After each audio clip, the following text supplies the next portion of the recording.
very young, vivacious guy like Glenn. Magandang umaga po sa inyo lahat at ako'y nagagalak po at pinaunlakan ninyo kami ngayong araw na ito because today we will be launching one of our first set of events wherein this is what we're envisioning to bring Interplate into a more responsive organization. We're inviting warm-blooded souls who believe in the same motto and philosophy that we carry today, which is firstly thinking of others before the self,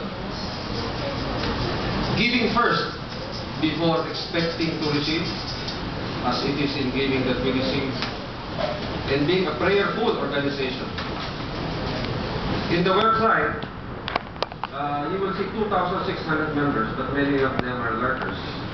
This organization was started 5 years ago by Charles Aquino, our chair, and we have organized ourselves with the SEC during that time. He's in San Francisco right now, finishing his business, and he'll be back in August. You will meet him one of these days. So I invite everyone to come into the group. This is no ordinary group. For now, it is free because e-group is a universal organization, but eventually we will organize into a more formal, professional organization wherein we will contribute more before receiving.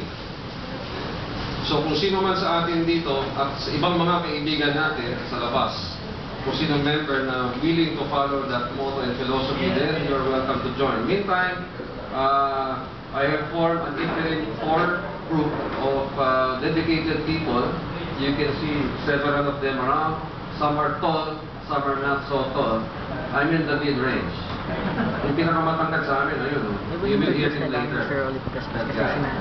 So, pray with me every single day at 9 o'clock in the evening so that this group can be the group that can be really a major contributor not only in the community that we live in but also to this country as we will be influencing the biggest backbone of the economy, micro-enterprise development.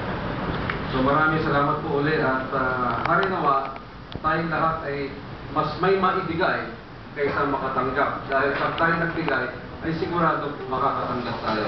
God bless you all. Thank you.